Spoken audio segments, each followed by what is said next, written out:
दोस्तों, राष्ट्रीय स्वयंसेवक संघ के मौजूदा चीफ यानी कि मोहन भागवत जी का कहना है कि इस देश में रहने वाला हर एक व्यक्ति हिंदू है। हाल ही में वो कैटेगराइजेशन भी कर रहे थे और बता रहे थे कि किस तरह से देश के अंदर 4 तरह के हिंदू हैं। लेकिन वहीं मोहन भागवत जी जब ये कहें कि इस देश के अंदर क्या संघ ने हिंदुओं का ठेका ले रखा है, तो बात बहुत खटकती है। बहुत बड़ा खुलासा हुआ है दोस्तों, और ये खुलासा उन्हीं लोगों ने किया है जो भारतीय जनता पार्टी और आरएसएस की तारीफें करते नहीं थकते। नमस्कार, मेरा नाम हिमांशु मिश्रा है, आप देख रहे हैं 4PM न्यूज नेटवर्क। दोस्तों, मोहन भागवत जी को आपने सनातन के बारे में, हिंदुओं के बारे में, इस देश की संस्कृति के बारे में बोलते हुए कई बार सुना होगा। बड़ी अच्छी अच्छी बातें करते हैं, बड़ी बड़ी बातें करते हैं और सभी को एक धागे में पिरोने की कोशिश करते हुए नजर आते हैं। लेकिन असल में संघ का चाल चरित्र और चेहरा मोहन भागवत जी की अगुवाई में क्या हो गया है, जब ये बात कुछ लोगों को पता चली तो कैसे हड़कंप मच गया, देखिए ये ट्वीट। अजीत भारती जी का ये ट्वीट है। वो यूट्यूबर हैं और राइट विंग के समर्थक भी हैं। क्या लिख रहे हैं ये? मैंने भागवत जी को पूछा, आपके और भाजपा के 135 कार्यकर्ता बंगाल में मारे गए, आपके पास कोई लिस्ट तक नहीं है, कोई आर्थिक कानूनी मदद नहीं, क्या संघ एक कॉर्पस बना सकता है इनके सहयोग के लिए? मोहन भागवत जी ने कहा, संघ ने हिंदुओं का ठेका ले रखा है क्या? मुझे लगा मुंह से निकल गया होगा, क्योंकि मुझसे पहले सब संघ का उचित गुणगान ही कर रहे थे, पर नहीं। जब मैं असहज होकर बैठने लगा तो भागवत जी ने पुनः मुझे पूछा, नहीं नहीं आप बैठिए नहीं, ये बताइए क्या संघ ने हिंदुओं का ठेका ले रखा है क्या? मैं सन्न रह गया, सोचा पिता की आयु के हैं, तार्किक बातें करूंगा और चिल्लाएंगे। मैं बैठ गया, मेरा मन खिन्न हो गया। ये है मोहन भागवत। 2021 के आसपास की बात है। संघ ने 200 से ज्यादा यूट्यूबर्स, पत्रकारों, इन्फ्लुएंसर्स को बुलाया था दिल्ली के राजघाट के पास। मोहन भागवत थे। खुला प्रश्नोत्तर सत्र रखा था। किसी भी राइट विंग यूट्यूबर पत्रकार से पूछ लीजिए कि मैं सच बोल रहा हूं या फिर झूठ। ये बात अजीत भारती अंकित जैन की बात पर कर रहे हैं, जो ये कहने की कोशिश कर रहे हैं कि ये जो इन्फ्लुएंसर्स हैं वो आज कहीं ना कहीं गाली देने का काम कर रहे हैं उन लोगों को जिनके पक्ष में ये अक्सर बातें किया करते थे। हालांकि इसी ट्वीट के नीचे एक व्यक्ति ने पूछा है, भैया अगर ये 2021 में हुआ था तो आप पिछले 5 सालों से क्यों इनका साथ दे रहे थे? तभी समझ जाना चाहिए था कि ये सब चूर्ण चटा रहे हैं। इससे आपकी निरपेक्षता पर भी सवाल उठता है। इस पर अजीत भारती क्या जवाब देते हैं? लिखते हैं, मैंने कई बार इसका उल्लेख अपने वीडियो में किया है, आज पहली बार ट्वीट में लिखा है। जहां तक तभी समझ जाना चाहिए कि बात है, तो किसी एक व्यक्ति के साथ हुए अनुभव से पूरे संगठन को नकारना अनुचित हो जाता है। अब 5 वर्षों में ऐसे कई अनुभव रहे हैं जिसने आज हमें इस स्थान पर फेंका है कि हिंदू समाज को अवगत कराना आवश्यक है कि ये नीतियां कोई अपवाद नहीं थी, ये लक्षित षड्यंत्र है।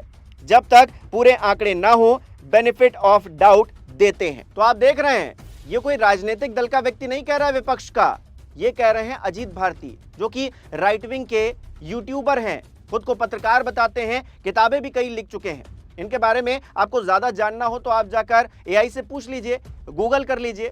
लेकिन मैं ये कह रहा हूं कि अजीत भारती अगर संघ को लेकर ऐसी बातें कर रहे हैं, और जिस तरह से यूजीसी आया है उसके बाद में मोदी जी को लेकर भी क्या क्या बातें कर रहे हैं वो भी देख लीजिए। 14 दिन में सुप्रीम कोर्ट से स्टे मिल गया था, उसके बाद से आज 17वां दिन है और बात दब नहीं रही है। बेचारों ने व्यक्तिगत आक्षेप किए, कांग्रेस एजेंट कहा, लड़कियों के चरित्र हनन के प्रयास हुए, ये चुप हो जाए, नहीं हो पाया। कारण है कि मोदी भरोसा अब झूठ लगता है। मोदी ने पहले भी पलटी मारी है। SC ST OBC के लिए जो लोग मान कर चल रहे हैं कि ये सामान्य वर्ग के साथ क्रूरता ही करेगा, अच्छा नहीं। मोदी जी के कथनों चुप्पी से लगता ही नहीं कि सामान्य वर्ग को सताने के अलावा उनके पास उनके लिए कोई अच्छे शब्द भी हैं। ये विरोध इतना इसलिए खिंच रहा है क्योंकि ये ऑर्गेनिक है। तुम चाहे जितना प्रचारित करो कि ये पेड है, तुम भी जानते हो कि पेड कैंपेन महीने भर नहीं चलता। कोई भी पार्टी 1 महीने तक इस रीच के कैंपेन करोड़ों खर्च करके नहीं सस्टेन कर पाती। हमारे पास तो करोड़ों है नहीं। मैं तो याचक वृत्ति से QR कोड लगाकर ही जीवन व्यापन कर रहा हूं। वैसे ही बाकी लोग भी हैं जिनके पास ढंग का कैमरा नहीं, घर नहीं। तो हम कोई व्हाट्सएप ग्रुप तो चला नहीं रहे।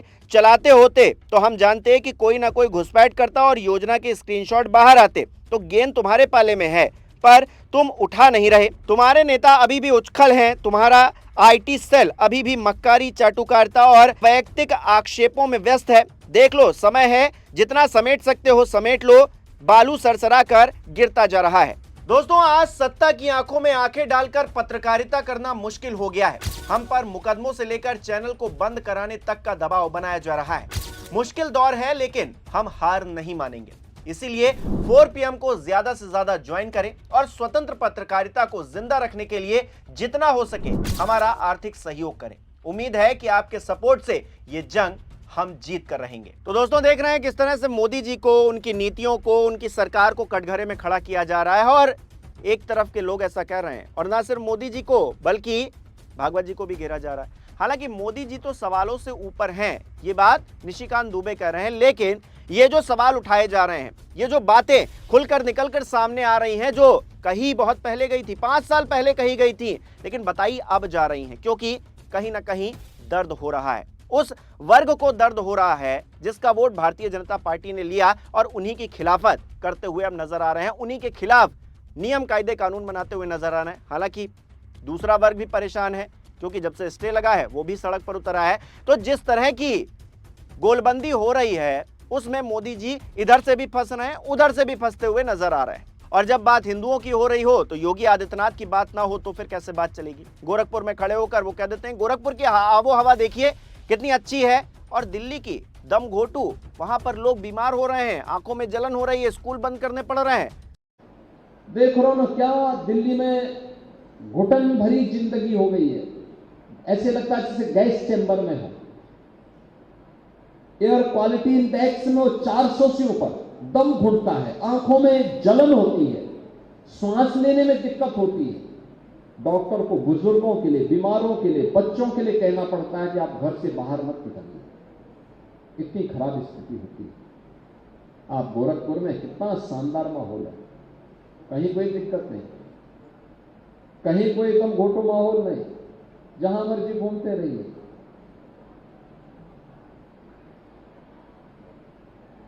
क्योंकि पर्यावरण को आप बचाएंगे तो पर्यावरण आपको बचाएगा। धरती माता के प्रति आप अपने उत्तरदायित्व का निर्वहन करेंगे तो धरती माता भी उसी प्रकार का आशीर्वाद देकर के आपको फलने फूलने के लिए एक नया राह दिखाएगी। और तो ट्रिपल इंजन सरकार को योगी आदित्यनाथ भी नहीं छोड़ रहे हैं। अजीत भारती जैसे लोग भी अब खुलकर निकलकर बैटिंग कर रहे हैं और योगी आदित्यनाथ को तो चुनौती दे ही रहे हैं, संघ को, मोहन भागवत जी को भी चुनौती दे रहे हैं। उनका पर्दाफाश करने की फिराक में सब बैठे हुए नजर आ रहे हैं। तो अब बात बिगड़ती हुई दिख रही है। मोहन भागवत जी अब क्या करेंगे? मोहन भागवत जी किस मुंह से अब लोगों के सामने आएंगे और ये कहेंगे कि भाई सनातनी हैं हम, हिंदू हैं हम, हमको एक रहना है। अब तो पोल खुल गई ना कि हिंदुओं के ठेकेदार थोड़ी ना है आप, और हिंदुओं का ठेका आपने नहीं लिया है तो फिर आप बड़ी बड़ी बातें क्यों करते हैं?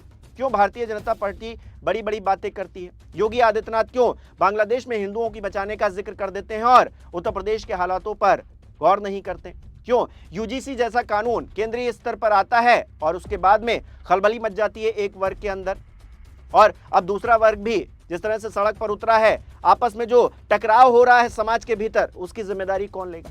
तमाम सवाल हैं और इन सवालों के बीच में मोहन भागवत जी हैं और प्रधानमंत्री नरेंद्र मोदी। आप किस तरह से देख रहे हैं इस खुलासे को कमेंट करके जरूर बताइएगा। इस वीडियो को लाइक करना, शेयर करना मत भूलिएगा। हमारे चैनल को सब्सक्राइब नहीं किया तो वो भी जरूर कीजिएगा। आप हमें सहयोग भी कर सकते हैं ज्वाइन बटन पर क्लिक करके। बहुत बहुत धन्यवाद।